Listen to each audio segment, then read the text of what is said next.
नमस्कार दोस्तों। कानून की पाठशाला में आपका स्वागत है। आज हम आपको बताएंगे कि एनजीटी क्या है इसकी जुरिडिक्शन, कैसे एनजीटी में पिटीशन फाइल की जा सकती है। दोस्तों, एनजीटी पर्यावरण के मामलों को देखने की एक स्पेशलाइज्ड ट्रिब्यूनल है। इसका गठन 2010 में किया गया था। नेशनल ग्रीन ट्रिब्यूनल एक्ट के अंतर्गत इसका गठन किया गया था। भारत दुनिया का तीसरा ऐसा देश है जहां एनवायरनमेंट से रिलेटेड एक स्पेशलाइज्ड एनवायरनमेंट ट्रिब्यूनल है। दोस्तों, नेशनल ग्रीन ट्रिब्यूनल के जो चेयरमैन होते हैं वो सुप्रीम कोर्ट के रिटायर्ड जज होते हैं। इसके अलावा ट्रिब्यूनल में जुडिशियल मेंबर्स एवं टेक्निकल मेंबर्स होते हैं। अब कई बार सवाल ये होता है कि नेशनल ग्रीन ट्रिब्यूनल किन मामलों को देख सकती है। नेशनल ग्रीन ट्रिब्यूनल की 5 बेंच हैं: north, south, east, west and central. जो नॉर्थ बेंच है वो दिल्ली में बैठती है और दिल्ली में ही नेशनल ग्रीन ट्रिब्यूनल की प्रिंसिपल बेंच भी बैठती है। दोस्तों, अगर एक आम आदमी की भाषा में मैं आपसे कहूं तो वो कोई भी ऐसा मामला जिसमें एनवायरनमेंट डायरेक्टली या इनडायरेक्टली अफेक्ट होता हो, जिससे एनवायरनमेंट को एक बड़े पैमाने पर हानि होती हो, वो सारे मामले नेशनल ग्रीन ट्रिब्यूनल के कार्यक्षेत्र में आते हैं। अब कई बार लोग ये पूछते हैं कि नेशनल ग्रीन ट्रिब्यूनल कौन से मामले सुनती है। दोस्तों, जिन मामलों में समाज बड़े स्तर पर इफेक्ट हो रहा हो, जिसमें एनवायरनमेंट की सब्सटेंशियल हानि हो रही हो, सब्सटेंशियल डैमेज हो रहा हो एनवायरनमेंट को, या जिसमें पब्लिक हेल्थ का सब्सटेंशियल डैमेज हो रहा हो, नेशनल ग्रीन ट्रिब्यूनल वो सारे मामले सुनती है। यहां ये क्लेरिफाई करना जरूरी है कि national green tribunal private disputes को एंटरटेन नहीं करती। इसलिए नेशनल ग्रीन ट्रिब्यूनल में जो भी पिटीशन फाइल की जाए, चाहे वो पॉल्यूशन से रिलेटेड हो, चाहे ग्राउंड वाटर के एक्सट्रैक्शन से रिलेटेड हो, चाहे किसी और तरह के पॉल्यूशन से रिलेटेड हो, चाहे माइनिंग से रिलेटेड हो, गाड़ियां जो पॉल्यूशन फैलाती हैं उनसे रिलेटेड हो, ये सारे मामले एनजीटी में उठाए जा सकते हैं। लेकिन एनजीटी में जो पिटीशन फाइल की जा रही है उसमें यह विस्तार पूर्वक बताना अनिवार्य है कि इससे एनवायरनमेंट का सब्सटेंशियल डैमेज कैसे हो रहा है, कौन उस डैमेज को करने के लिए जिम्मेदार हैं, क्या अथॉरिटीज को इस बारे में बताया गया था और फिर भी अथॉरिटीज ने एक्शन नहीं लिया। ये सारी बातें एनजीटी के सामने जो पिटीशन फाइल की जाए उसमें बताना अनिवार्य है, तभी एनजीटी उस पिटीशन को एंटरटेन करती है। मैं फिर इस बात को दोहरा रहा हूं कि एनजीटी किसी भी तरह के प्राइवेट डिस्प्यूट्स को एंटरटेन नहीं करती है। इसलिए ये ज़रूरी है कि एनजीटी में जो पिटीशन फाइल की जाए वो बहुत सावधानी से ड्राफ्ट की जाए।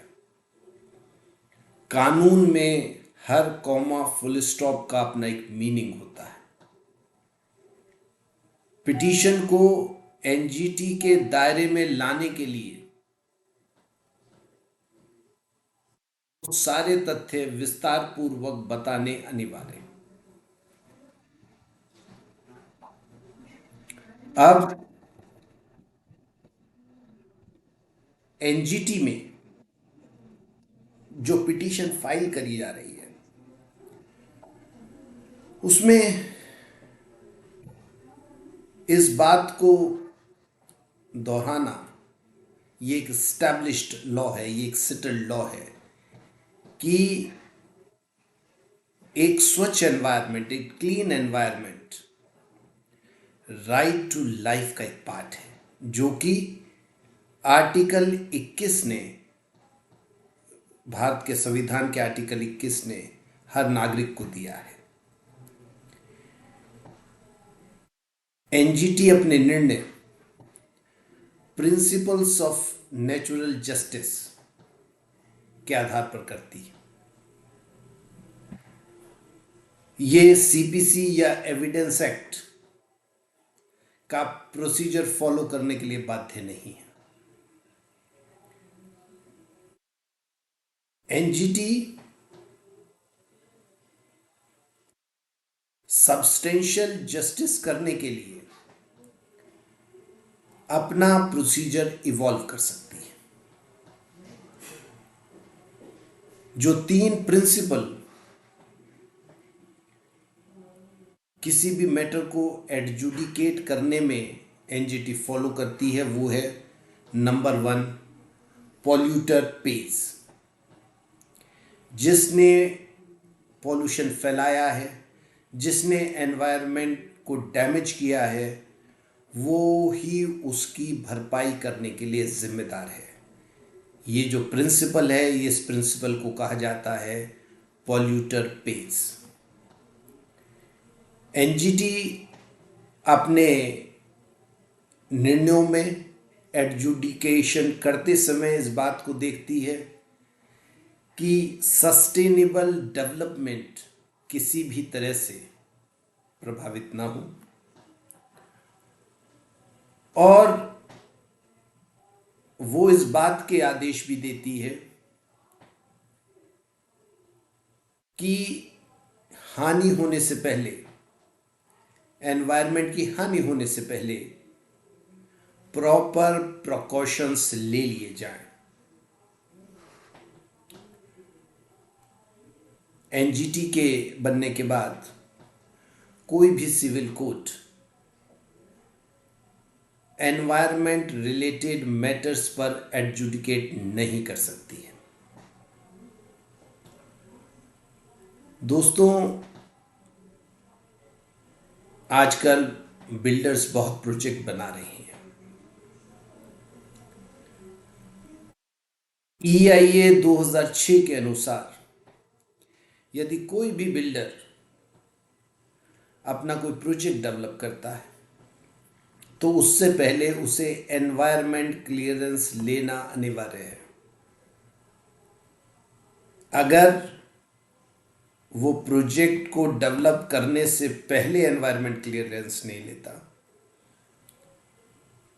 तो एनजीटी उस पर बहुत बड़ा जुर्माना लगाती है। एनजीटी ने एक केस में नहीं किया, सैकड़ों केस में बिल्डर्स को एनवायरनमेंट क्लियरेंस न लेने पर प्रोसिक्यूट किया है, उन पर बहुत बड़ी पेनल्टी लगाई है। एनजीटी कितनी पेनल्टी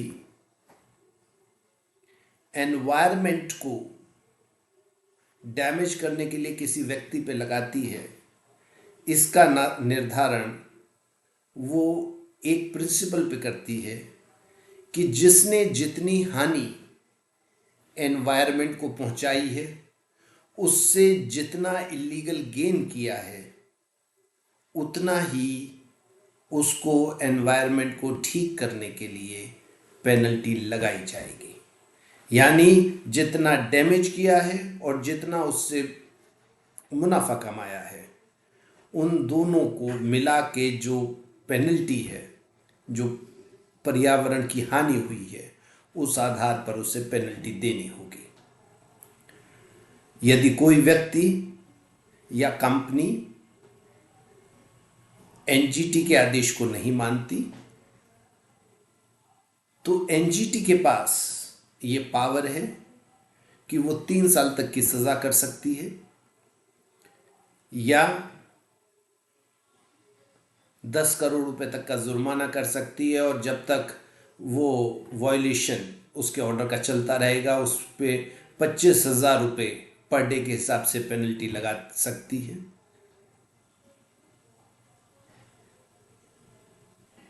एनजीटी के ऑर्डर की अपील ऑनरेबल सुप्रीम कोर्ट में की जा सकती है। हम उम्मीद करते हैं कि आपको मोटे तौर पर एनजीटी की क्या पावर्स हैं, वहाँ पे कौन से मुकदमे जा सकते हैं,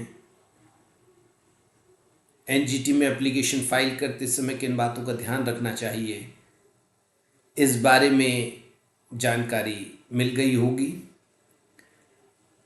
लेकिन फिर भी अगर आपके कोई क्वेश्चन हैं तो आप हमारे कमेंट बॉक्स में डाल सकते हैं। ये सारी जानकारी आपको हमारी रिसर्च टीम ने उपलब्ध कराई है। धन्यवाद।